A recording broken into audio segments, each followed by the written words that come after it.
A noite uivava com um lamento que se arrastava pela escuridão, insinuando-se nos sonhos de Cladia como uma serpente venenosa. O canto fúnebre, antes um sussurro distante, cresceu até invadir sua alma com uma dor tão profunda que as lágrimas brotaram sem controle. Depois, a melodia se contraiu em um gemido longo e cortante, como uma lâmina rasgando suas entranhas.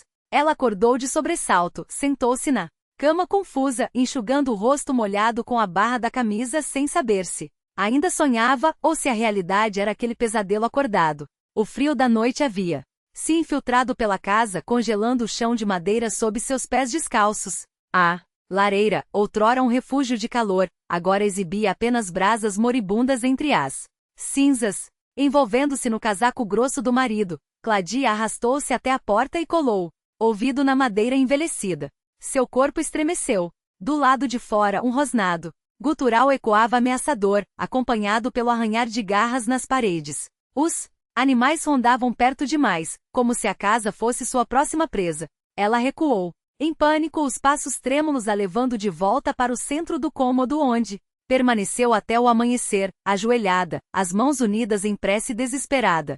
Suplicava por proteção, por perdão, por um milagre que trouxesse de volta Avdei. Mesmo que ele voltasse como um homem marcado pelo sangue, mesmo que suas mãos estivessem manchadas por crimes que ela não ousava nomear. 15 anos. 15 invernos e verões compartilhados, embora nem sempre com amor. Ele bebia, levantava a mão contra ela, acusava-a de ser estéril, como se a culpa fosse dela que os filhos não vingavam em seu ventre. 15 vezes ela sentirá a vida brotar dentro de si, 15 vezes o destino a arrebatara sem piedade. E agora? Agora, ela estava sozinha, uma mulher sem descendência, um fardo para qualquer um. Quem precisaria de uma viúva sem filhos para trabalhar? Melhor seria deitar e esperar a morte chegar, entregando-se à matilha que uivava lá fora. A chama da vela tremeluziu, iluminando por um instante o rosto severo do santo na parede. Cladia fez o sinal da cruz com fervor, envergonhada por seus pensamentos pecaminosos. Ardei partirá no outono, juntando-se à quadrilha de Stavra, o torto, cujo nome já corria como um vento gelado pelas terras do norte. Depois de um verão de fome, a gangue se tornará uma praga, assaltava caravanas, saqueava aldeias, deixava para trás um rastro de corpos mutilados e estradas ensanguentadas. Os poucos soldados que restavam na região, desfalcados pela guerra no sul, não davam conta de conter aquela onda de violência. Os camponeses cochichavam que Stavra tinha um pacto com as trevas que a própria noite o protegia, apagando seus rastros como se ele e seus homens fossem sombras. Outros, porém, o defendiam em voz baixa, diziam que ele só roubava dos ricos, que poupava os pobres, que nunca tocava no último pedaço de pão de um lavrador. Mas quem ousaria verificar? Cladia, no entanto, não se importava com a verdade. Todos os dias ela espreitava o horizonte, à espera de um vulto familiar surgindo entre as árvores. Todas as noites ela ouvia cada rangido da casa, cada suspiro do vento, imaginando que fosse ele, Ardei, voltando com os braços cheios de presentes, com palavras doces nos lábios, jurando que tudo aquilo fora por ela. E ela, ingênua, o perdoaria. Aceitaria de volta seu homem, suas cicatrizes, seus demônios, contanto que ele estivesse vivo, que a solidão acabasse. O inverno, porém, era implacável. Fevereiro havia sugado até a última faísca de esperança de seu peito, deixando apenas um medo que a corróia por dentro. Os estoques estavam quase vazios, algumas cenouras podres, meia sacola de peras secas. A única salvação era a pequena igreja de Vins, onde os aldeões se reuniam para clamar por misericórdia. Cladia saiu ao pátio, procurando por rostos conhecidos. Alguns vizinhos avançavam em fila pela trilha que levava à ponte sobre o Riacho Negro. Ela apressou o passo para segui-los, mas parou de repente. No ano passado, no dia da apresentação, havia suplicado por um filho. Deus a ignorara, o que a fazia pensar que agora seria diferente, que ele ouviria seus pedidos depois de tudo que ela e Ardei, depois de tudo que todos aqueles que agora marchavam para a igreja tinham feito? Seria possível que o céu perdoasse quem havia tirado vidas inocentes, quem havia enviado almas para a morte sem piedade? Ela virou as costas para o grupo e voltou para casa, o vento cortante penetrando suas roupas, congelando seus dedos dos pés. No caminho, cruzou com o velho Efim, o líder da aldeia, e sua esposa Varvara, ambos com os rostos cinzentos, os olhos fundos como poços secos. Cladia saiu da trilha para deixá-los passar, cumprimentando-os com um aceno triste. Boa tarde, Efim. Boa tarde, Varvara. Que Deus os abençoe, murmurou o velho, sem convicção. Varvara apenas assentiu, enrolando-se melhor no chale. Vocês vão para a missa? Perguntou Cladia, já conhecendo a resposta. Claro, respondeu Efim com um suspiro. Só nos resta a fé. E você por quê? Não vai? Não tenho forças, Efim, mentiu ela. Mal consigo me arrastar. O velho olhou-a com pena, mas seu tom endureceu. Há notícias? Alguma palavra de Avdei? Ela negou com a cabeça, evitando seu olhar. Efim segurou seu braço com firmeza. Claca, não me esconda nada. Se ele aparecer, você me avisa na mesma hora. Sabe muito bem que homens como Stavra e sua quadrilha são excomungados. Quem os abriga compartilha da mesma maldição. Você é esperta, encontrará outro caminho. E eu até poderia falar a seu favor diante do boiardo. Mas se descobrir que está protegendo aquele assassino, serei obrigado a expulsá-la daqui. Entendeu? Os olhos de Cladia ardiam, seja pelo sol pálido que surgia além da floresta, seja pela dor que lhe apertava a garganta. Entendi, Efim, sussurrou. Entendi. De volta à cabana, ela trancou a porta com força. As palavras do velho, em vez de amedrontá-la, acenderam uma certeza: Avdei estava vivo. Poderia voltar a qualquer momento. E se a igreja a repudiasse, se a aldeia a rejeitasse, pouco importava. Com ele ao seu lado, ela sobreviveria. Afinal, um homem que desafiava soldados e fugia de patrulhas não era qualquer um, era forte e astuto. Não como aqueles covardes que se deixavam morrer de fome entre quatro paredes, sem lutar, sem esperança. Ela olhou para o canto sagrado da casa, onde os santos a observavam com olhos severos, implacáveis. Mas Cladia já não tinha medo. Se o destino a condenava que fosse, ela escolheria a vida, mesmo que essa vida viesse com as mãos sujas de sangue. Os olhos dela queimavam como brasas ao se fixarem nas imagens sagradas. Com um gesto brusco, Cladia juntou todas as iconas em um montinho e as atirou para dentro do forno. Se Deus não a ajudara com os filhos, não ajudaria em mais nada. Não importava. Elas se virariam sozinhas. Os geados finais do inverno começaram a ceder, substituídos por um sol tímido que aquecia a terra e renascia a esperança nos corações. Mas os rumores que se espalhavam pela aldeia eram como uma lâmina gelada. A guarda do príncipe finalmente alcançara a quadrilha, massacrando todos os homens. Stavrar, o torto, fora levado para Novigorod, onde seria executado em praça pública. Cladia caiu de joelhos, uivando como um animal ferido, rasgando o silêncio com seu pranto por Avdei. Era o fim de tudo. O fim sem volta, sem piedade, sem nem mesmo a sombra de uma esperança. Foi o cheiro que a acordou no meio da noite. Um odor espesso, sufocante, enchia a cabana. Tossindo, com as pernas trêmulas, ela se arrastou até a porta entreabriu-a, para deixar escapar a fumaça asfixiante. Olhou ao redor, desconfiada, procurando a origem daquele vapor. A tocha não queimava, o forno estava frio e escuro. Na escuridão mortal, algo rangeu longo e arrastado sobre o teto. Depois, um baque surdo. Do lado de fora, como se algo ou alguém tivesse caído da cobertura e afundado na neve. Cladia fechou a porta com um golpe seco, encostando-se nela com todo o peso do corpo. Algo se aproximou. Um toque suave na madeira. E então, uma voz macia, quase um sussurro. Minha querida, minha Lubocha, abre para mim. O coração dela parou. Será que não reconheces teu próprio marido? Avdei. O nome explodiu em sua mente como um tiro. Cladia sufocou um soluço, arrebatada por uma onda de emoções que a deixava tonta. Sem pensar, empurrou a porta com força. E lá estava ele, no limiar da cabana, envolto na penumbra, mas vivo, inteiro. Do seu corpo emanava uma névoa tênue, um cheiro de gari, como se tivesse acabado de saltar sobre uma fogueira e saído ileso das chamas. Meu Deus! Ela sussurrou, persignando-se com mãos trêmulas. Ardei recuou, torcendo o rosto como se a cruz o queimasse. Vamos entrar, mulher? Não é decente deixar um homem na porta. Sua voz era áspera, mas havia algo nela, uma doçura estranha, quase hipnótica. Entra, meu bem. Vivo. Oh, como estou feliz! Ela fechou a porta às pressas, como se temesse que ele pudesse desaparecer se demorasse um segundo a mais. Ardei avançou até a mesa, depositando sobre o banco um saco pesado. Aí está. Preparar a mesa. Teu homem voltou para casa. Precisamos celebrar. Ele sorriu, e seus dentes brilharam na escuridão. Sei que sentiste minha falta. Chamavas por mim todas as noites, na cama fria. Agora estou aqui. Alegra-te. Cladia não conseguia acreditar. Seria um sonho? Um milagre? Suas mãos tremiam. Enquanto ela se movia pela cabana sem rumo, pegando um jarro aqui, uma tigela ali, sem saber bem o que fazer. Ardei resmungou, impaciente, e esvaziou o saco sobre a mesa. Ela se aproximou, e o que viu a deixou sem fôlego. A mesa gemia sob o peso de iguarias que jamais tinha visto na vida. Carnes, suculentas, pães dourados, frutas que pareciam ter sido colhidas em jardins de contos de fada. Ardei apontou para o banco com um gesto autoritário. Por que estás parada? Senta. Ela obedeceu, hipnotizada. Ele se sentou à sua frente e começou a devorar a comida. Com voracidade. Cladia observava, incapaz de desviar os olhos da montanha de comida que seu marido engolia com prazer animal. Seu estômago roncou, traidor, e ela afundou os dentes em um pedaço de carne tenra. Comeram em silêncio, trocando apenas olhares furtivos. Quando terminaram, Avdei enxugou os dedos gordurosos em um pano e retirou de dentro da túnica um embrulho,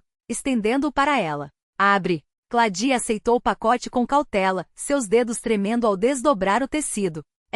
Então, arfou. Em suas mãos, colares de vidro brilhavam com cores que ela nunca tinha visto. Esmeraldas profundas, rubis ardentes, safiras que capturavam a luz da tocha e jogavam reflexos dançantes pelas paredes. Para ti. Ardei sorriu, seus olhos brilhando com uma intensidade quase febril. Veste-os e vem para a cama. Sinto falta dos teus carinhos. Cladia deixou de respirar. Era um sonho. Tinham que ser. Mas se fosse, que não acabasse nunca. Como em transe, ela se levantou, estendeu a cama, despiu-se lentamente os dedos, brincando com as contas frias contra sua pele. Ardei a observava e quando ela ficou nua diante dele, seus olhos ardiam com um fogo que não era deste mundo. Ele a tomou com uma fome que não era humana. Toda noite, até o amanhecer, ele a amou com uma paixão selvagem, como se quisesse devorá-la por inteiro. Cladia, exausta, afundou em um sono profundo ao raiar do dia, seu corpo dolorido, mas saciado. Acordou ao meio-dia.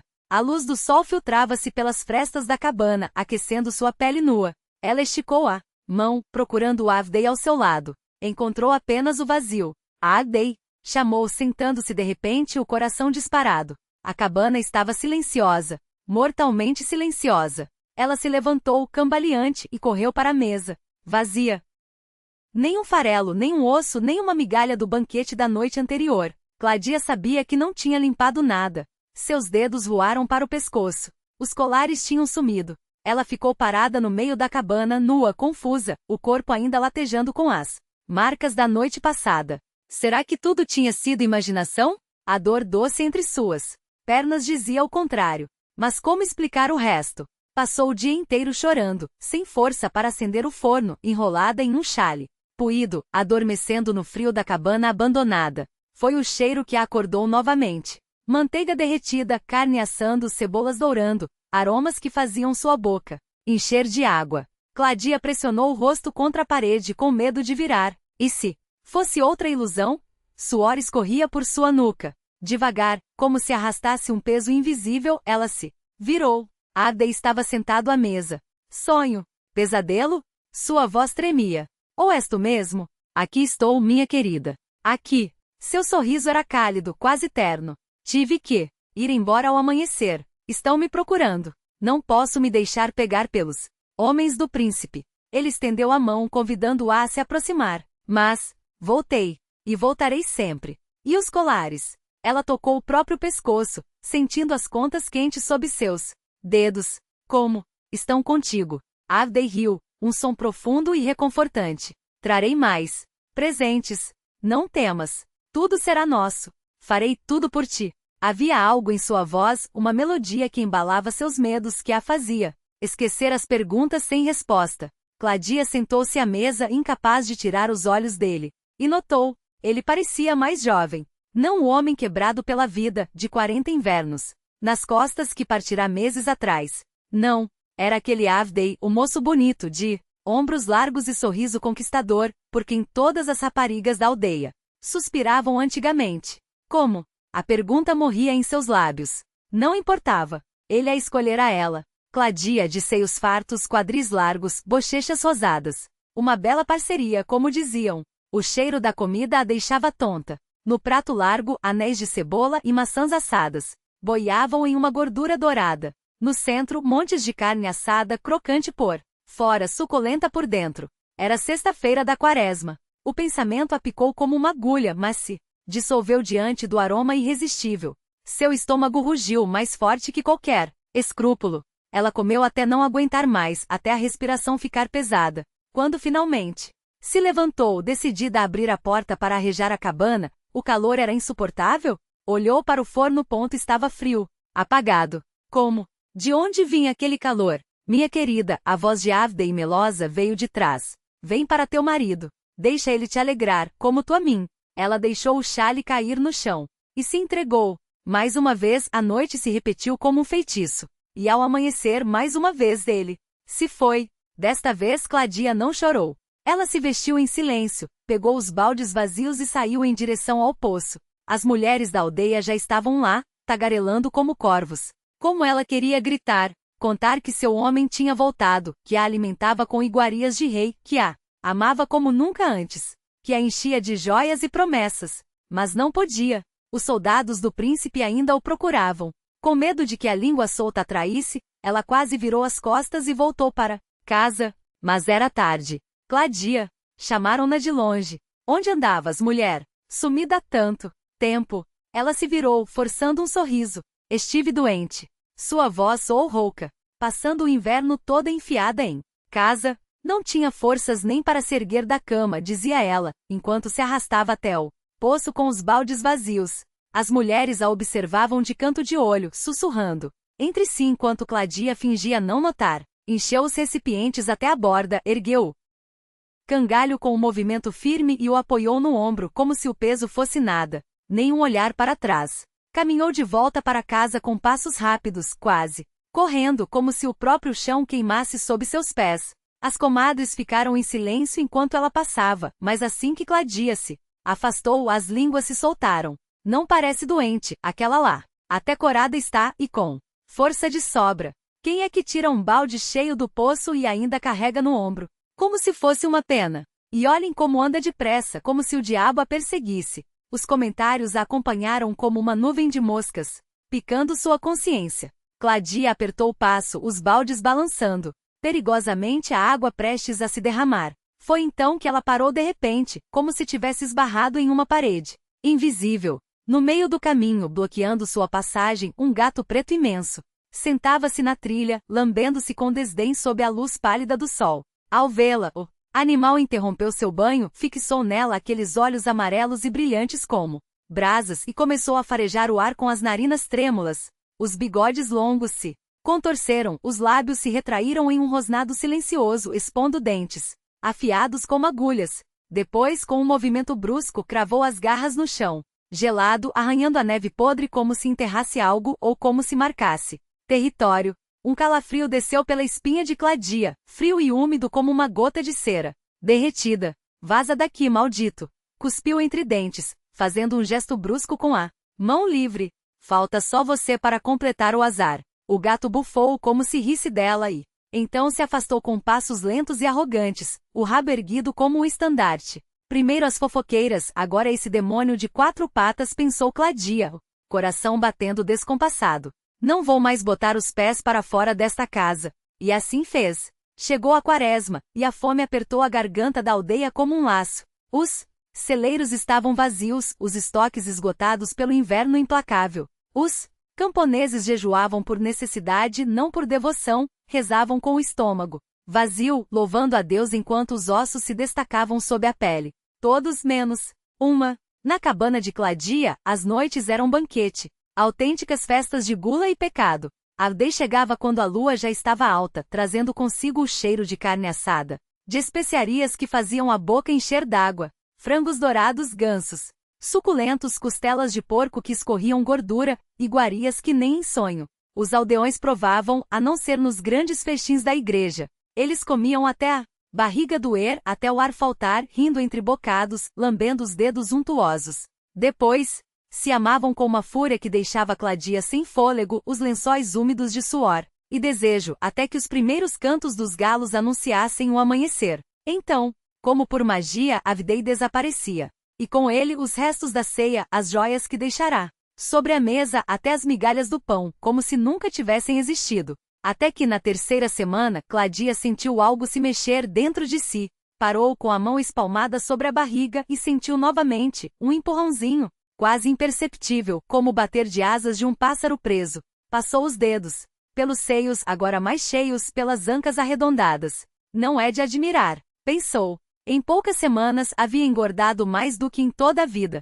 Até nos tempos de fartura, antes da guerra, antes da miséria, nunca lhe haviam posto tanto alimento à mesa. Carne todas as noites, doces de mel e nozes, vinho que queimava a garganta. De onde ele tira tudo isso? Perguntou-se, mas logo sacudiu a cabeça. Melhor não questionar. Melhor não arriscar que o homem, ou o que quer que ele fosse, se ofendesse e sumisse para sempre, levando consigo os presentes, as promessas e agora, isso. Outro chute. Dessa vez mais forte. E então veio a náusea subindo pela garganta.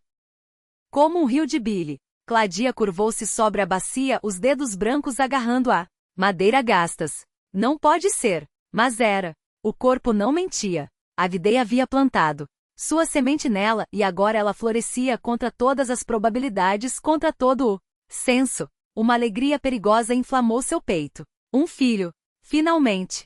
Mas tão rápido. Quanto veio, o medo a sufocou. E se perder outra vez? Já havia acontecido antes. A esperança transformada em sangue, a dor rasgando suas entranhas como uma faca. Não poderia se iludir. Não ainda. Passou a sair apenas quando a noite caía, esgueirando-se como uma sombra, evitando os olhares dos vizinhos. Enquanto a aldeia definhava, seus quadris se alargavam, seu rosto ganhava cores. Vão notar, pensava, enquanto apertava o chale contra o corpo. Vão perguntar. Vão desconfiar. E então, diria que estava inchada de tristeza? Que o frio a havia feito reter água como um saco cheio. Ou pior, que a fome a deixará tão desfigurada que até seu próprio corpo atraía? Até que numa daquelas noites, Avdei pressionou a orelha contra seu ventre depois de horas de amor voraz, e seu corpo estremeceu. Não foi um suspiro, não foi um gemido. Foi um silvo gutural e desumano, como de uma criatura rastejando entre as sombras. Meu filho, ele devora em tua barriga. Cladia congelou, mas forçou um sorriso trêmulo. É a fome, meu amor. Ele já tem o apetite do pai. Avdei levantou-se da cama como se tivesse sido queimado, os olhos arregalados, a respiração ofegante.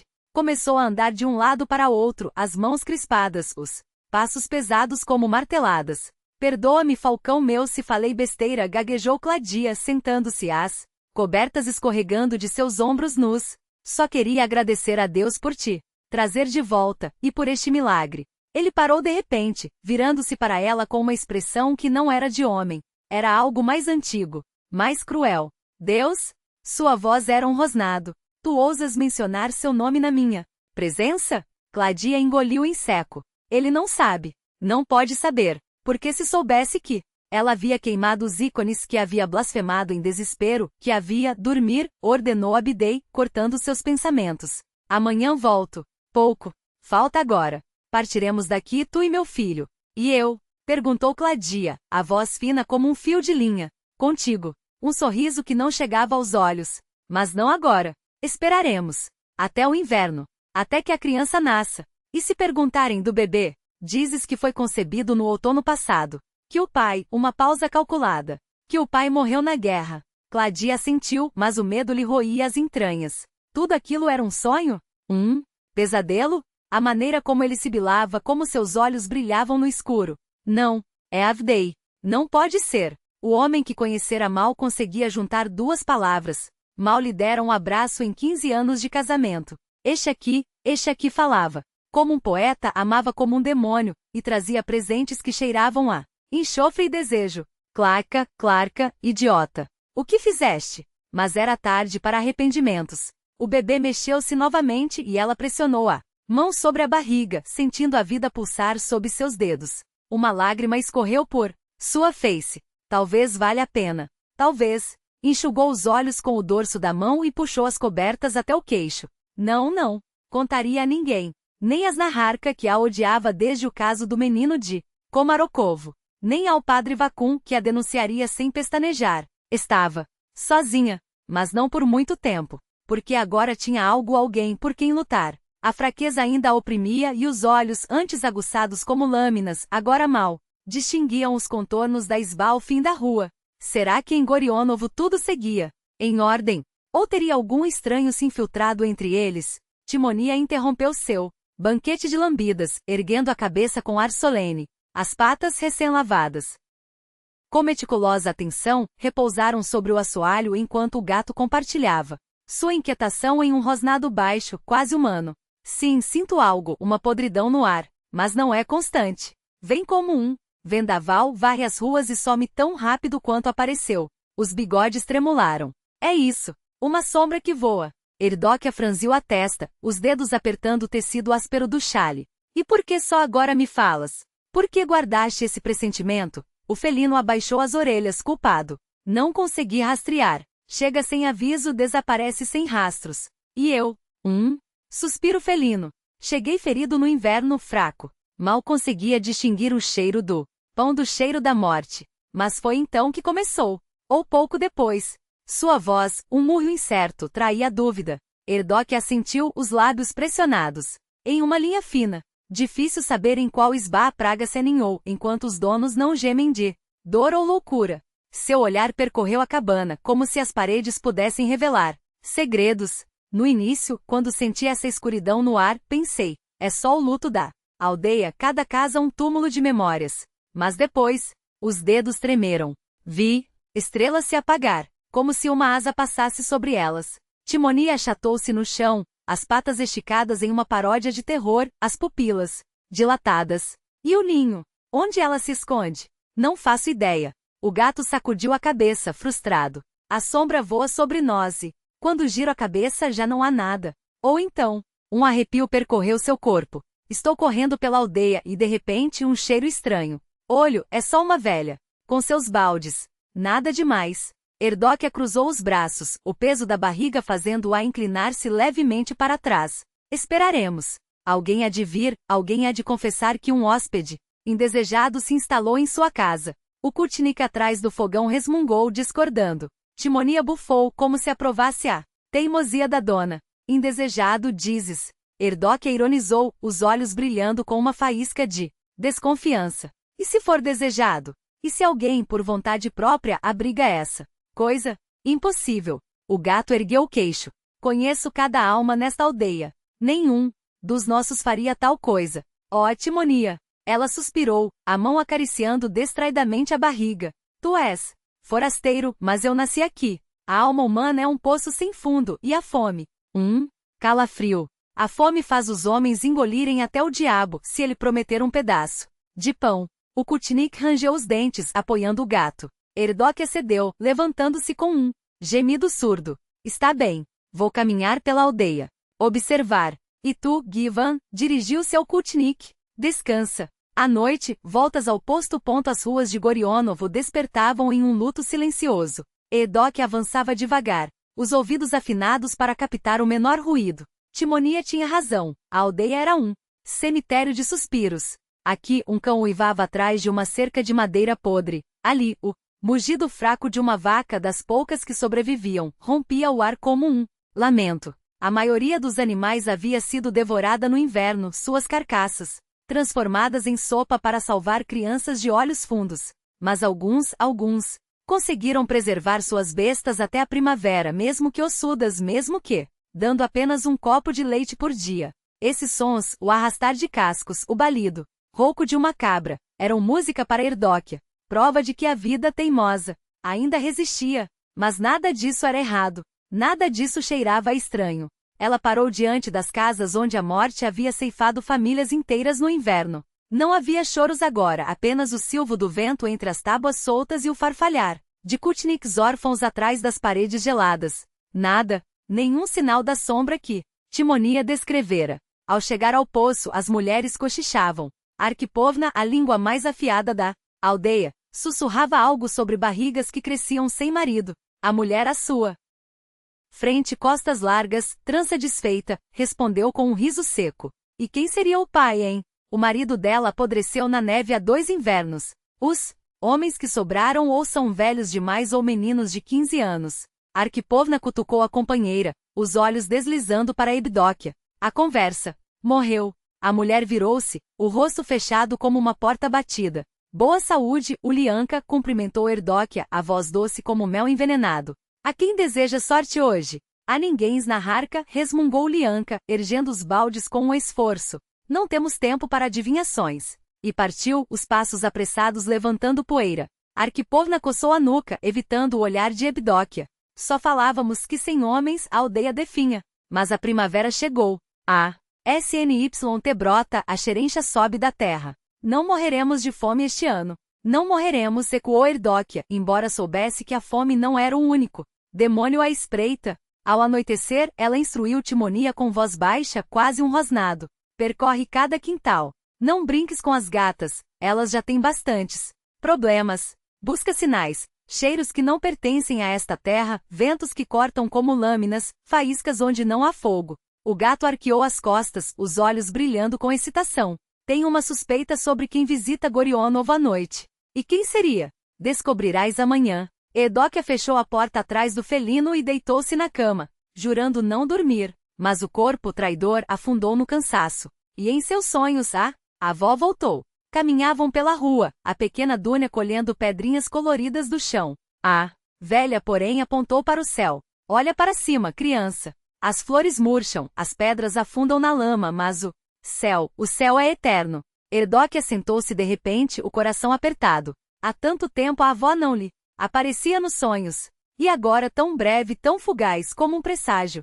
Suspirou, esfregando os olhos. Sem ela tudo é mais difícil. Sem seus conselhos, suas palavras simples como pão. Mas não havia tempo para lamentações. A madrugada chamava. O Kutnik soprou brasas no fogão, prometendo avivar o fogo, enquanto Timonia arranhava a porta, impaciente. Então o espião disse Evdóquia, um sorriso cansado nos lábios. O que? Descobriste? E não omitas detalhes, ou juro que te transformo em luvas. O gato sentou-se junto ao fogão, lambendo as patas com ar de importância. Depois, começou. Andei por cada rua. As gatas estão todas grávidas, agora me ignoram, ingratas. Mas nada de anormal. A terra cheira a terra, a estrada a poeira. Silêncio. O fogo no fogão estalou como se o Kutnik risse. Até que olhei para o céu. Os olhos de Timonia se arregalaram. Entre as estrelas, vi uma bola de fogo. Surgiu de trás da floresta e deslizou sobre as casas como um rio, em chamas. Evdóquia inclinou-se para frente, os dedos apertando o colo do vestido. E então, ela mudou, alongou-se, tornou-se uma coisa comprida como um peixe. Nalim gigante com asas. As escamas brilhavam à luz da lua. O gato estremeceu. Pousou no telhado de uma isbá, dobrou as asas e as escondeu sob a estricha. Qual isbá? A voz de Evdóquia cortou o ar. Não sei os nomes de todas as suas velhas, resmungou Timonia, ofendido. Mas posso mostrar. Continua. Esse Nalim encolheu-se e ficou fino como uma corda. E então, o gato arfou. Deslizou pela chaminé. Faíscas voaram para todos os lados. Quase queimou minha pelagem. Evdóquia cerrou os punhos. Uma história bonita. Primeiro uma bola, depois um peixe alado, depois uma corda. E não sabes em qual casa. Eu estava lá. Protestou Timonia, as orelhas achatadas. Cheguei perto. Espreitei. E depois?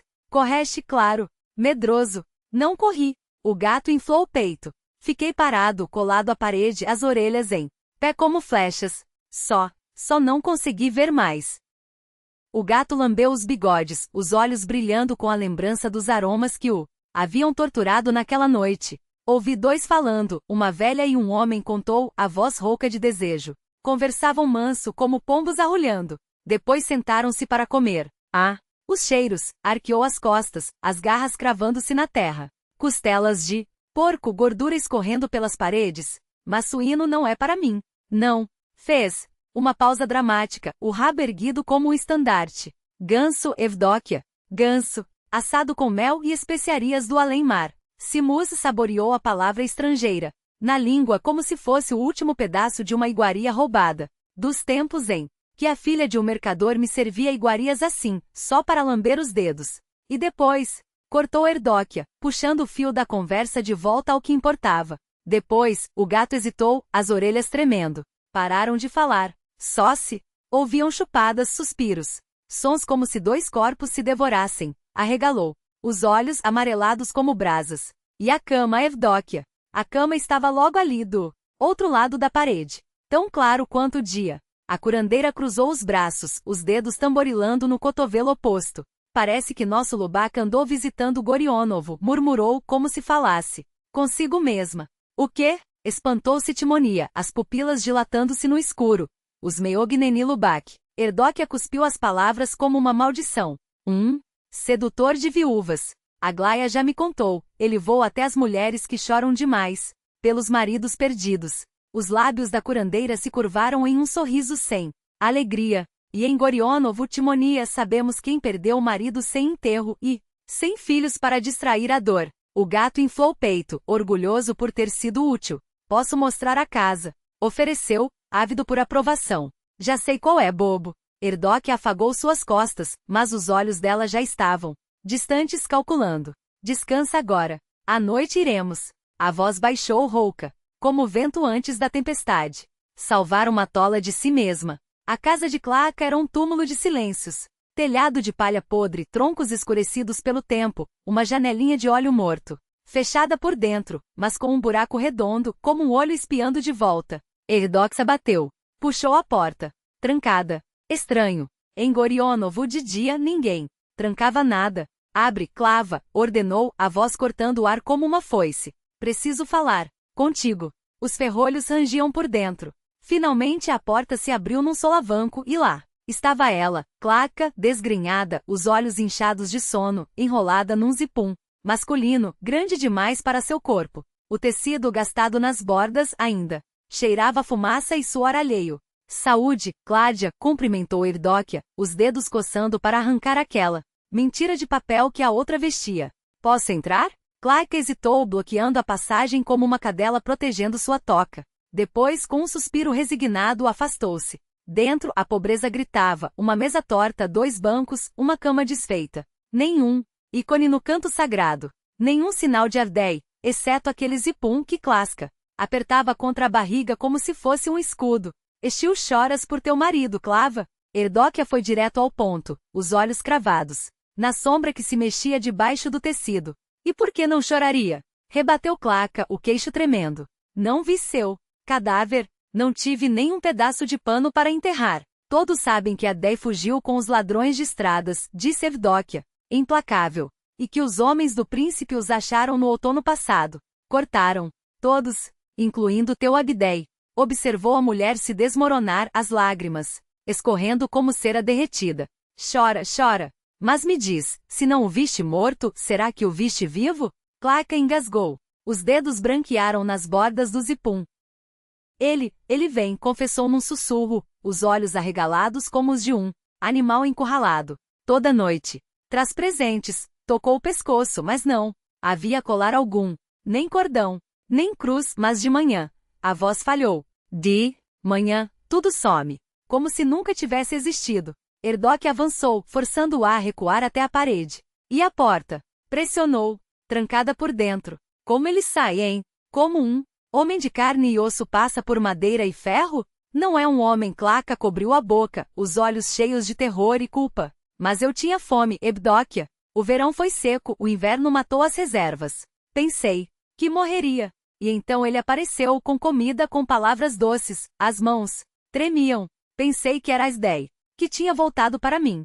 E o que ele te deu, Clava? A curandeira baixou a voz, mortal como gelo. Além da comida. Os dedos de Claca afundaram na barriga. O zipum se abriu, revelando o volume arredondado sob a túnica. Um filho, sussurrou, os olhos brilhando com um fogo que não era humano. Finalmente um filho. Ele chegava todas as noites, alimentava-me, amava-me como a Asdei jamais sonhou. Amar. Que amor era aquele, tão ardente que queimava as entranhas, tão doce que apodrecia os ossos? Quem recusaria tal paixão? Eu ainda não era velha, pensava. Que assim passaria os anos amargos, abraçada àquele fogo, beijada por aqueles lábios queimantes. Cláudia corou, fechou os olhos em êxtase.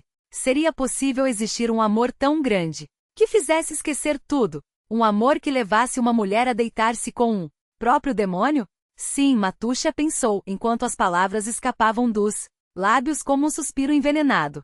Por esse amor, eu venderia minha alma sem pestanejar. E o que mais restava a uma viúva como ela? Que alegrias lhe sobravam além daquelas noites febris, daquele corpo que a fazia tremer até a medula? Idáquia balançou a cabeça incrédula. Nunca havia conhecido paixões tão devoradoras. E nem queria. Mas você ao menos entende, menina, que esse fogo não só consumirá você como também devorará a criança que carrega? Sua voz era uma lâmina fria. Esse Adé não é homem. É fome com pele de diamante. Um calafrio percorreu Cláudia. Sim, eu desconfiava. A verdade rastejou até ela como uma serpente lenta e inevitável. Às vezes, quando ele se inclinava sobre sua barriga, colando a orelha à pele esticada, ela sentia. Ele não ouvia o coração do bebê. Esperava. Esperava o momento em que a carne se soltaria dela, fresca e palpitante. Ele queria meu filho. E por que não veio antes, Matuxa? A voz de Cláudia quebrou-se. Afinal, é seu ofício nos proteger daquilo que não é santo. Idáquia segurou o queixo da mulher com dedos que pareciam garras. Como eu chegaria até você, Clarka?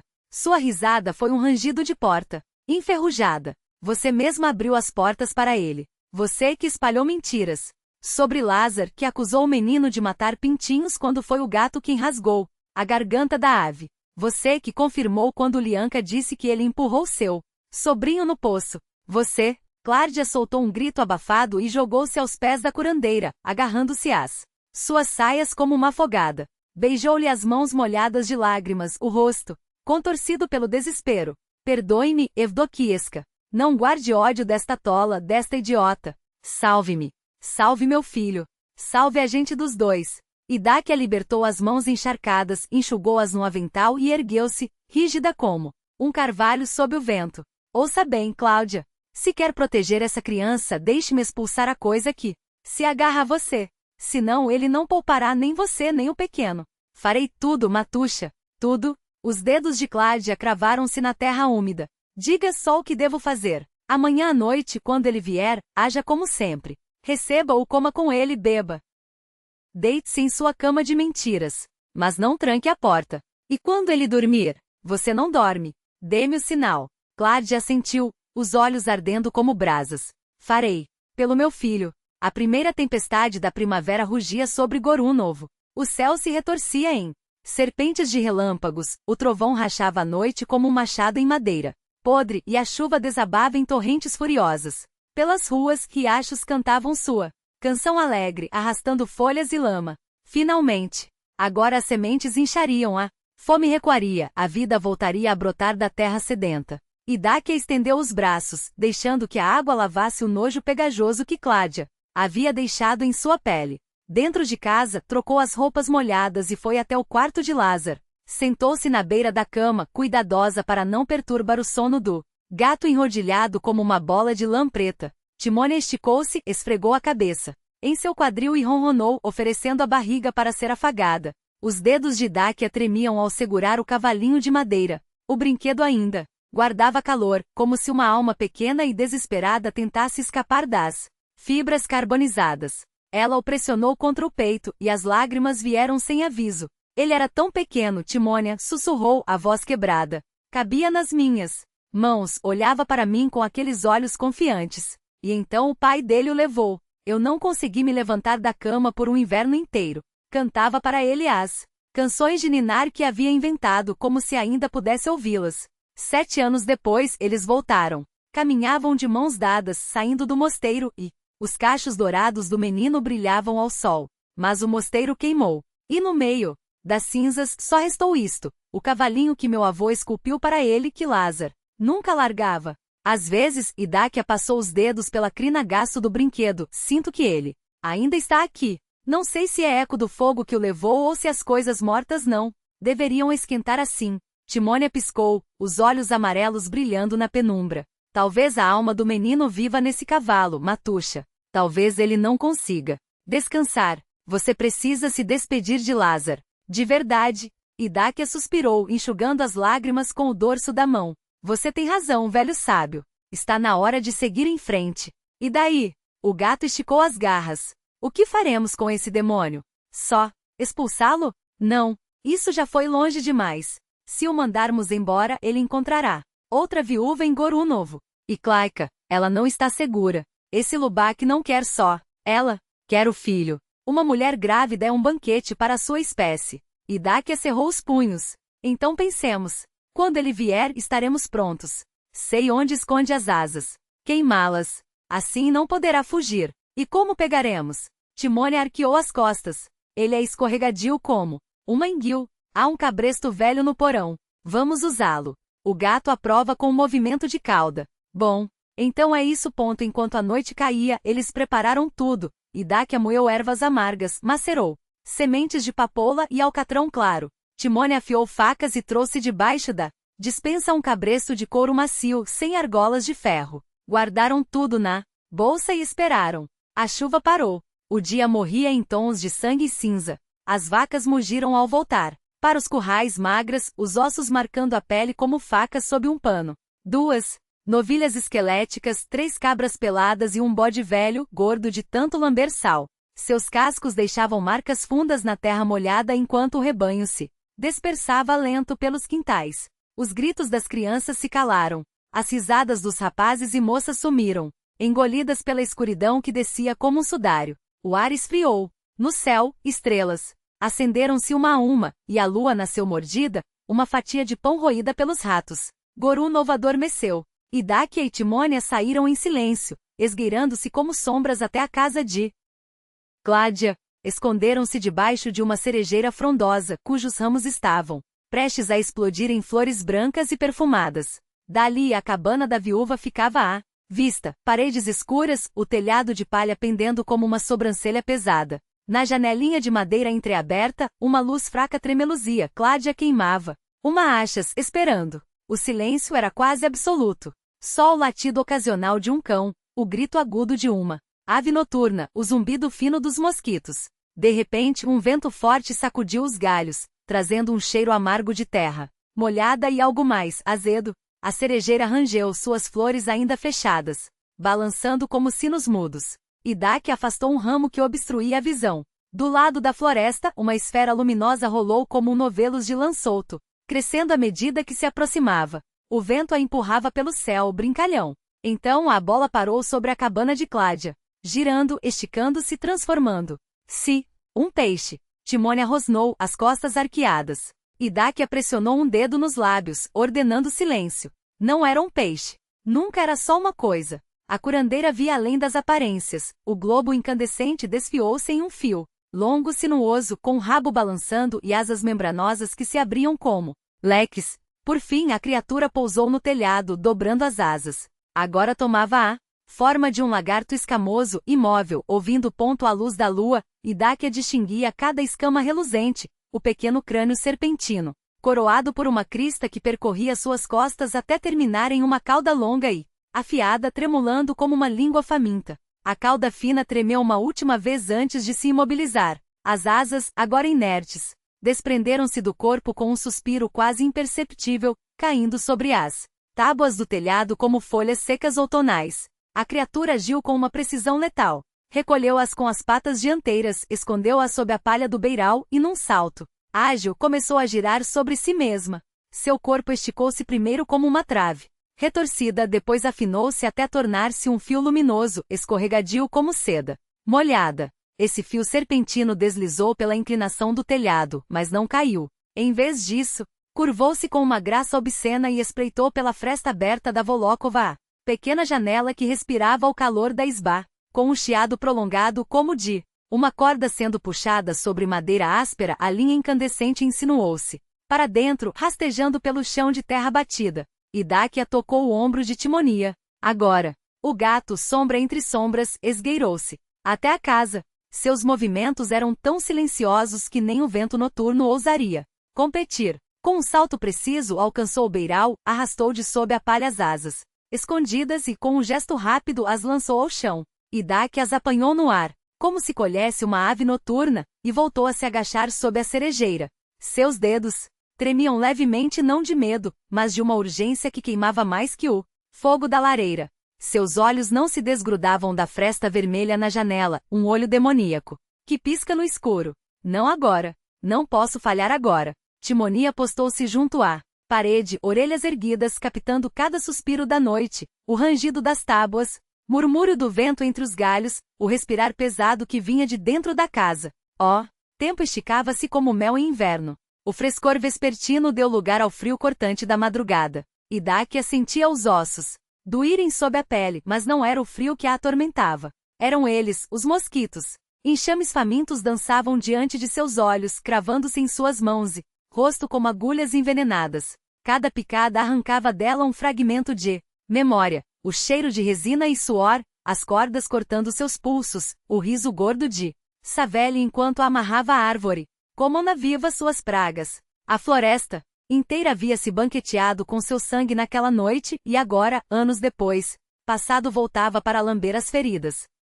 Um calafrio violento sacudiu seu corpo. Não hoje. As mãos cerraram-se em punhos, as unhas cravando-se nas palmas. Ela sacudiu a cabeça com força, como se pudesse expulsar os demônios que sibilavam em seus ouvidos. Foi então que sentiu calor de Timonia pressionando-se contra sua perna.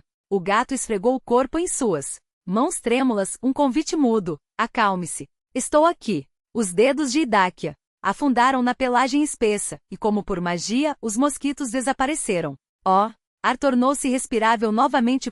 Finalmente, a luz vermelha na janela apagou-se. Cladia. A viúva havia dado sinal, tapando a fresta com um trapo. Idáquia pegou as asas da criatura e correu para casa, os pés mal tocando o chão.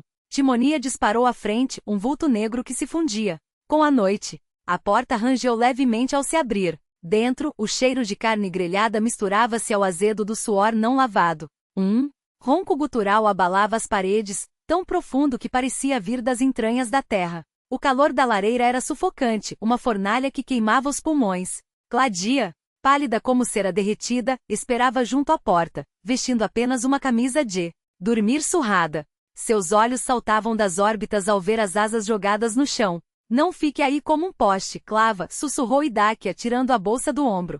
Feche todas as frestas, para que a coisa não escape. E traga um pano de linho. Jogue outro sobre a soleira. Cladia obedeceu como se movida por molas, tropeçando nos próprios pés. Enquanto isso, Timonia já trabalhava, enfiava lâminas de faca na fresta da janela, selando a única saída. Idáquia aspergiou os cantos da casa com uma infusão amarga de cardo. Depois espalhou sementes de papoula colhidas há 3 anos, um pó que brilhava como cinzas de estrela. Pegou as asas do chão e ordenou: abra a tampa da lareira. A boca da fornalha escancarou-se, vermelha e faminta. As asas caíram sobre as brasas com um silvo. Uma explosão de faísca subiu pelo cano, seguida por uma nuvem de fumaça negra que encheu a cabana em segundos. O cheiro de penas queimadas e carne podre invadiu as narinas, tão denso que parecia sólido. Cladia tossiu tapando o rosto com as mãos, enquanto corria para fechar a tampa. Mas era tarde, o ar tornou-se irrespirável,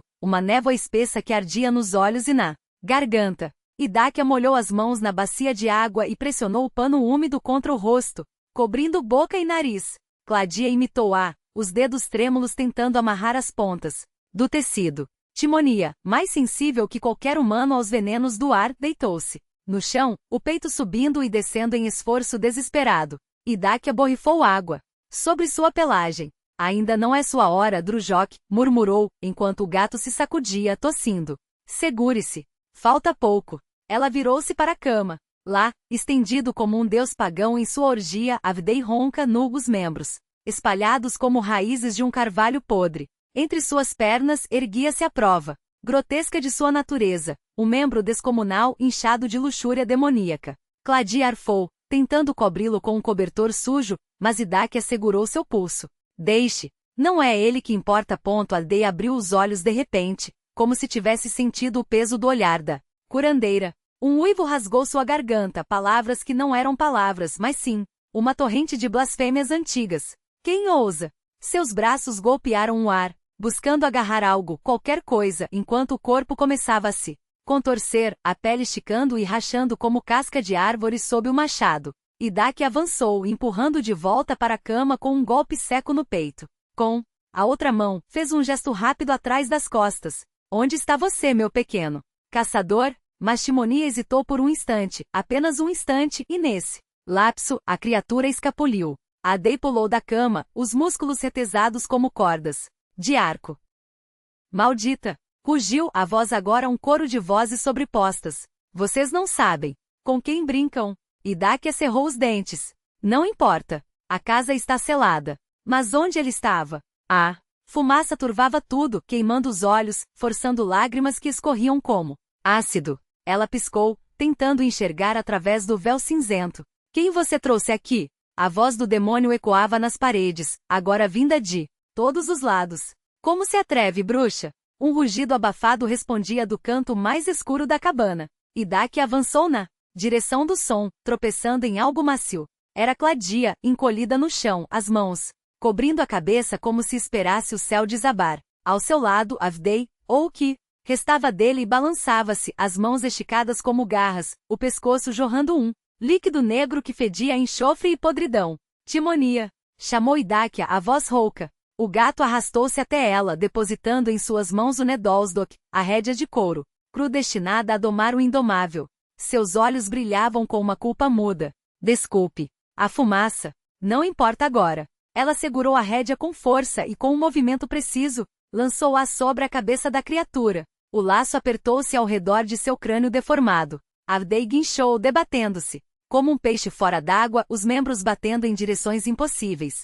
Seu corpo esticava-se, torcia-se, tentando assumir formas que a rédea não podia conter. Uma trave, uma corda, uma serpente de 1000 cabeças. Mas o couro resistia, cortando sua pele escamosa.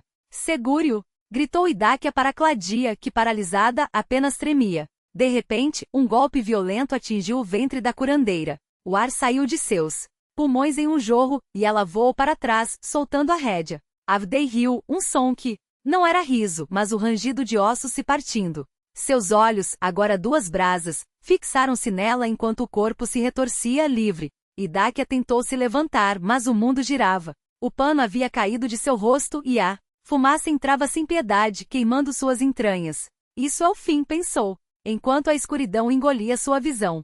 Foi então que ouviu o uivo, não de Avdei, mas de Timonia. Uma força nova a impulsionou. Rastejando, arrastando-se pelo chão onde o ar era menos letal, ela avançou até ver seu gato, pequeno mas indomável, pendurado no peito da criatura, as garras cravadas em sua carne como ganchos de aço. Os dentes de Timonia afundavam-se na garganta do demônio, rasgando, dilacerando. O corpo de Avdei contorcia-se em agonia, alternando entre formas, ora um tronco retorcido, ora uma cobra, ora um peixe prateado, enquanto o gato não soltava, não cedia. Sangue negro jorrava em jatos, espirrando nas paredes, no chão, em Idáquia. Ela arrastou-se até pegar o Nedolsdok caído, mas não precisou usá-lo. Com um estalo úmido, a cabeça de Avdei separou-se do corpo, rolando pelo chão como uma maçã podre, os olhos ainda girando, a boca ainda cuspindo maldições. Idáquia observou, atordoada, enquanto a cabeça parava a seus pés. O que mais resta fazer? Passou a mão pelo rosto, afastando o suor e a fuligem, e começou o feitiço. Como o galho quebrado não volta ao tronco, assim esta cabeça não se unirá ao corpo. Como a flor não desabrocha no gelo, assim este demônio não ressuscitará. Não voará pelos céus. Não assombrará viúvas inocentes. Não semeará mais dor. A cabeça rolou até os pés de Cladia, que com um grito abafado, agachou-se e a pegou pelos chifres negros. Com um movimento brusco abriu a tampa da lareira e atirou-a nas brasas. Idáquia virou-se. O corpo sem cabeça de Avdei ainda estava de pé, balançando-se, como um boneco de palha ao vento. Sangue escuro pulsava de seu pescoço, dilacerado, formando poças espessas no chão. Timonia pendia de seu peito, as patas presas na carne, tentando se soltar sem sucesso.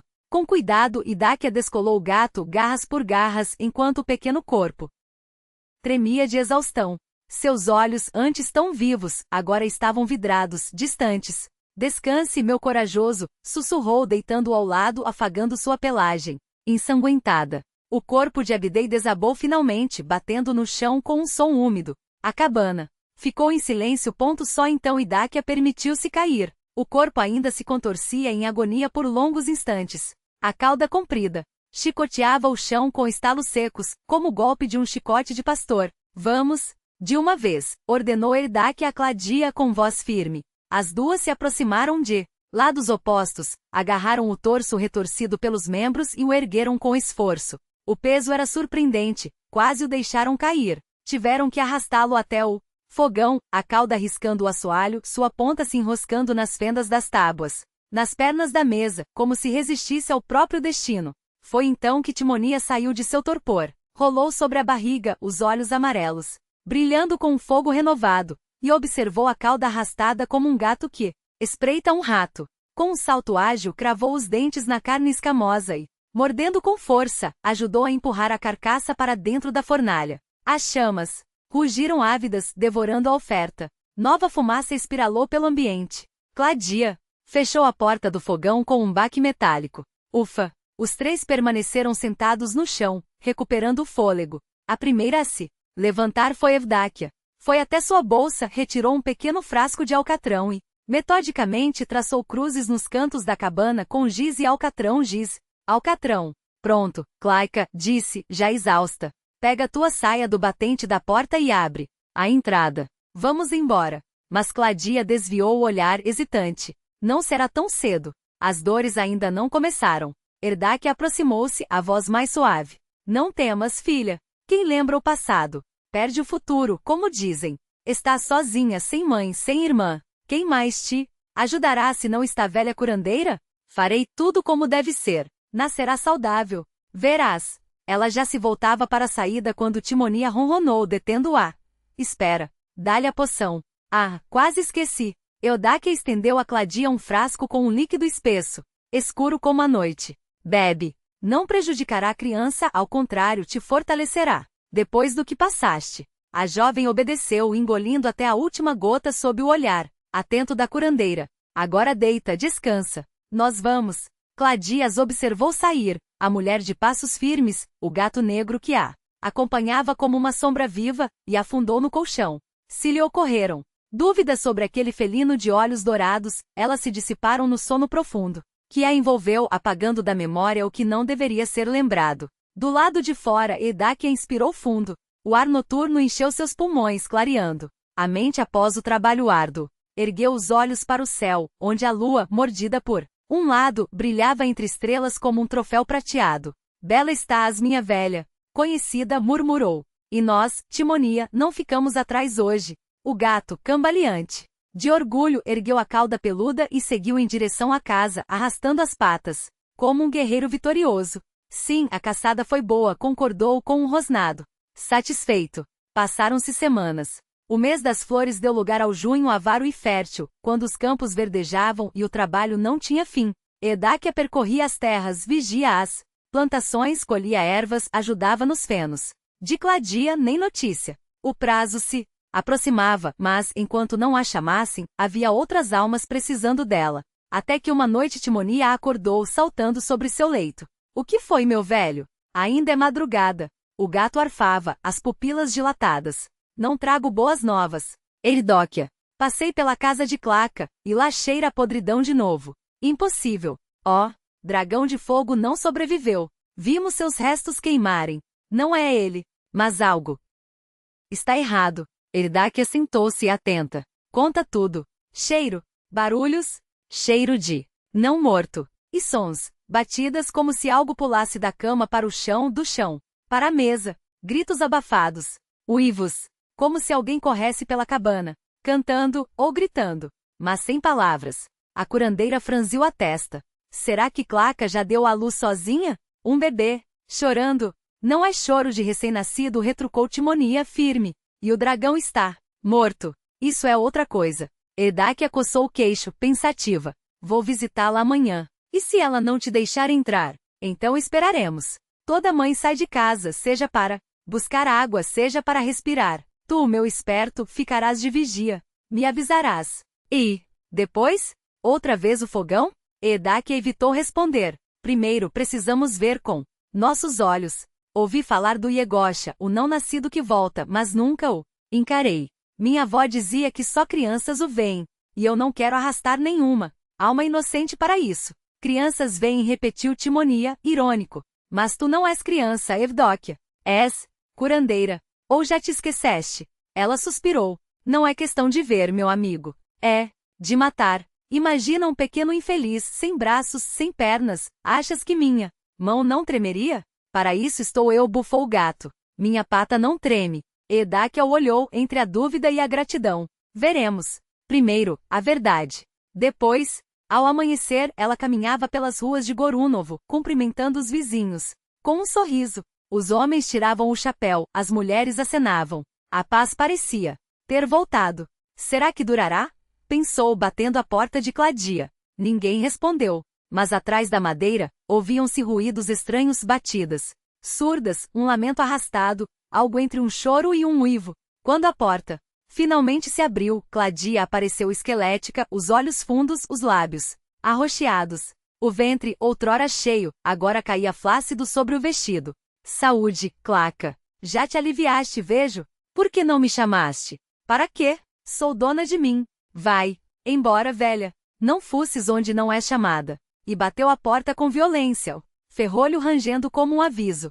Edáquia ficou parada, atordoada. Não entendo. Está clara que deu à luz. Magra. Pálida. Mas por que esconder? Timonia, ao seu lado, arqueou as costas. Talvez tenha parido um morto. E não o enterrou? Guardaria um cadáver em casa? Não. Cheira a carne podre. Cheira a não morto. Se o bebê morreu sem batismo, seu espírito fica preso. Enterrou debaixo do assoalho ou do batente. Por isso não sentimos o fedor. Mas a alma não descansa. Salta, grita, consome a mãe. Edáquia cerrou os punhos. E como agiremos se ela nos expulsa? O gato sorriu. Se é que um gato pode sorrir. Ela sairá. Para a água, para a lenha, para respirar. Eu aviso. E então, veremos o que o fogo não queimou. E onde estaria Igosha? Mas a verdade é que tudo poderia ser diferente enquanto aguardavam o momento certo. Não duvides, Edáquia, sussurrou o gato, os olhos brilhando como brasas na escuridão. Enquanto vigio essa mulher astuta, te darei o sinal. E o dia chegou. Quando Cládia saía com os baldes balançando no cangalho em direção ao poço, Edáquia e Timônio esgueiraram-se para dentro de sua cabana. O gato começou a farejar os cantos, as narinas trêmulas, como se aspirasse não apenas o cheiro, mas a própria essência do mal escondido. A curandeira, por sua vez, examinou a sala principal. A mesma desolação de sempre, a mesa de madeira crua, os bancos desalinhados. Nenhuma iconografia no canto sagrado, nenhum vestígio de homem ou criança. Olha no forno de pão, roncou Timônio baixinho. Ali não são ratos que sibilam. Há algo maior. Edáquia já havia ouvido, atrás da parede do forno, um ruído surdo arrastado como se algo se contorcesse nas trevas. Não teve tempo de se aproximar. A porta da cabana escancarou-se com violência. Cládia, derramando água dos baldes, atirou-os ao chão e arremessou-se contra o forno, empurrando Edáquia com força bruta. Plantou-se diante da entrada do esconderijo, braços abertos como uma cruz distorcida, o corpo tremendo de fúria e desespero. Por que a curandeira aqui? Quem te chamou, bruxa? O que fazes em minha casa, perturbando a paz dos honestos? E ainda traz esse demônio de 4 patas. Um pontapé violento atingiu Timônio, que voou de lado, a cabeça batendo com estalo seco no pé da bancada. E o gato, então?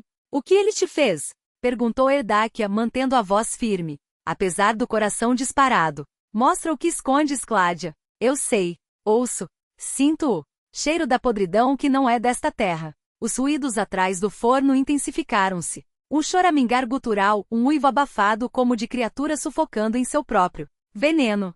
Olha para ela, murmurou Timônio, ainda atordoado debaixo da bancada, a voz arrastada. As pernas estão roxas de hematomas. Edáquia observou. Cládia estava esquelética, os olhos fundos como poços secos. Não via as pernas sob a saia rasgada, mas a mão que se agarrava ao forno. Essa, sim, estava à mostra, dedos inchados, marcados por manchas arroxeadas, amareladas como se algo a envenenasse por dentro. O barulho atrás da parede transformou-se em trovoada, socos contra a madeira, um rugido animal que fazia estremecer o assoalho. O que escondes, Cládia? A quem proteges? Insistiu Edáquia, avançando um passo. Não finjas inocência como uma criança. Sinto a presença da abominação. Não se protege o que é impuro. Ele te sugará até a última gota de sangue, depois sairá pela aldeia, aleijando outras mulheres, outras crianças. Isso eu não permitirei. Sou a guardiã deste lugar, e meu dever é cortar o caminho da praga antes que ela se espalhe. Se não me deixas passar, chamarei o starosta. Ele trará homens e então, Cládia, então verás o que é vergonha. Se é que sobrar algo de ti para sentir. Os ombros de Cládia desabaram. As mãos caíram inertes. Tens razão, curandeira, sussurrou, a voz quebrada como vidro. É Deus me castigando pelo teu menino. Eudáquia, perdoa-me. Mas a coisa no forno não se aquietou. Lágrimas grossas escorriam pelo rosto da mulher, mas ela não se moveu, apenas murmurava palavras doces, quase cantadas, para a sombra atrás da parede. SHHH, meu pequeno, minha joia, mamãe está aqui, vai te alimentar, meu amor. O silenciou. Quando Cládia emergiu do esconderijo, o que carregava nos braços não pertencia a este mundo. Eudáquia recuou, horrorizada. Bludica identificou a palavra saindo como um gemido. Afastou-se até a bancada, as pernas trêmulas, incapaz de desviar os olhos da criatura que nunca deveria ter visto a luz. Cládia sentou-se na cama de palha, despiu o ombro e ofereceu o seio. A coisa agarrou-o com uma mão de 3 dedos retorcidos. A boca, se é que aquilo poderia ser chamada de boca, fechou-se sobre o mamilo, com um som úmido ávido, enquanto sugava, seus olhos protuberantes, sem pálpebras, giravam como os de um sapo, e a cauda escamosa batia contra os joelhos da mãe, deixando marcas vermelhas onde tocava. Cládia virou o rosto para Eudáquia. Agora entendes, curandeira? Era isto que querias ver. Pois olha, exalou a voz um fio de cinza. Eudáquia não respondeu. Lágrimas escorriam pelo rosto de Cládia, mas seus dedos, aqueles mesmos dedos marcados pelo veneno, acariciavam a criatura com uma ternura doentia, deslizando pela pele azulada e nodosa, pela cabeça deformada. Então, enquanto sussurrava palavras de ninar, a mão subiu, até cerrar-se em torno da garganta do Bludica. Um engasgo, um espasmo. A criatura debateu-se, as garras cravando-se no peito nu de Cládia, a cauda chicoteando o ar em convulsões. Mas pouco a pouco os movimentos enfraqueceram, até cessarem. Eudáquia sufocou um grito. Não podia mais suportar aquela cena, aquele lugar, amaldiçoado. Pálida como um sudário, irrompeu para fora da cabana, a mão tapando a boca como se pudesse conter o horror que a consumia. Timônio seguiu-a, ágil, como uma sombra. Do lado de fora, o uivo de Cládia ecoou, longo, desumano, como o lamento de uma loba ferida. Eudáquia sentou-se na bancada de madeira, os olhos fixos no vazio. Timônio aproximou-se, o corpo quente pressionando-se contra suas pernas, a cabeça erguida, em busca de carícias. Por que essa tristeza, Eudáquia? Fizeste o que devias. O mei de fogo foi destruído, e seu rebento, bem, Cládia própria cuidou disso. Tu nem precisaste manchar as mãos. Até melhor do que planejávamos. Sim, a praga foi exterminada. Não deixamos que a escuridão se espalhasse pela aldeia. Agradeceu ao gato com um gesto, os dedos afundando em sua pelagem macia. Sente, Timônio não teria conseguido. Bobagem, respondeu o felino, embora o orgulho brilhasse em seus olhos dourados. Mas então, o que ainda te corrói? Eudáquia suspirou. Pensa em Cládia. Pobre mulher, que destino cruel o seu. Sem filhos, incapaz de levar uma gravidez a termo. O marido fugiu, juntou-se a ladrões. Deve ter sido uma solidão tão grande que até um demônio ela abraçou. E quando finalmente concebeu, foi isto. Fez um gesto vago para a cabana, onde o silêncio agora reinava, pesado como chumbo. Desejava tanto um filho que até daquilo se contentou. Deus nos livre de tal desgraça. O Senhor vê tudo, julga tudo, concordou Timônio. Cada um colhe o que semeia. Cládia pagou por seus pecados. Talvez. Eudáquia passou os dedos pela pelagem do gato, perdida em pensamentos. Minha avó Aglaia sempre dizia, uma curandeira nunca será feliz, e eu revolvo essas palavras na cabeça, como se fossem uma adivinha sem resposta. Às vezes acho que é verdade. Não tenho filhos, não tenho um homem ao meu lado, mas outras vezes duvido. E fazes bem em duvidar, roncou o gato. Podem tirar de um homem sua riqueza, sua saúde, sua família. Mas seu ofício? Jamais. Um homem é rico por seu trabalho. Tu, Eudáquia, tens um dom que salva vidas. Isso é mais valioso que ouro. Dizes que sou rica por meu ofício. Ela sorriu, amarga. Mas riqueza e felicidade são coisas distintas. Até agora só provações me foram dadas. Embora hesitou. Deus não dá fardos maiores que nossa força. Timônio observou-a atento. Algo mais te consome além de Lazare. Sinto uma dor antiga em ti, uma saudade que não é só por ele. Eudáquia fechou os olhos como se a confissão a queimasse. Tens razão, meu pequeno guardião. Suspiro por Nicolai, o voivoda do príncipe. Ele ocupou meu coração por completo. E onde está esse tal voivoda? Nunca o vi por aqui, nem qualquer homem a teu lado. Porque ele está longe. A voz dela tremia, quase imperceptível. Nikolai marcha com a drugina do príncipe lutando contra os Polovtsi. E a ninguém mais quero. Então qual é tua dor? Indagou o gato, genuinamente intrigado. É bom ter o coração ocupado. Pensas nele, ele pensa em ti. Há um fio invisível entre vocês. Justamente. Edak apertou os olhos, como se pudesse ver através das distâncias. Às vezes sinto esse fio, outras vezes não. E temo que se rompa. Que ele caia em batalha, que seu corpo nunca retorne e em seu lugar venha. Fez um gesto para a cabana de Cláudia. Algo como aquilo. Algo que não é mais ele. A velha Cláudia pode ser simples, mas tu, Evdáquia, és sábia. Ou será que não tens olhos para reconhecer o que não é deste mundo? O gato sacudiu a cauda incrédulo. Conheço teu dom, vi-te em ação. Não é isso que te consome. Timofei, brincalhão, começou a enroscar a ponta de sua trança entre as patas como se tecesse um feitiço de leveza. Não é por medo de espectros que meu peito dói. Ela murmurou, os dedos apertando o lenço até os nós dos dedos embranquecerem. Reconheceria o falso, o estranho, o que não pertence. Minha angústia é outra, que o feriram lá longe, e eu, aqui, não poderei estancar seu sangue. Que o chamem de herói, quando já não respire, e eu só saiba pelo silêncio que se segue. Um calafrio percorreu a cabana. O Kutnik atrás do fogão rangeu, como se a própria casa contivesse a respiração. O que há contigo, donzela? A voz de Snaarka tremeu, carregada de presságio. Timofei, porém, apenas estreitou os olhos dourados, um sorriso felino curvando suas presas. Não te aflijas assim, Evdoqueia. Teu guerreiro ainda dançará contigo quando a neve derreter. Foi então que os passos ecoaram no alpendre, ágeis, quase apressados. A porta se abriu com um gemido de dobradiças e na soleira como um sopro de primavera em pleno inverno apareceu ele. Nikolai. Seu sorriso era tímido, quase um pedido de permissão para existir ali, naquele umbral, entre o medo e a esperança. Bom dia, Esdoqueusha disse, e o nome em seus lábios soou como uma promessa que o destino ainda não ousara quebrar.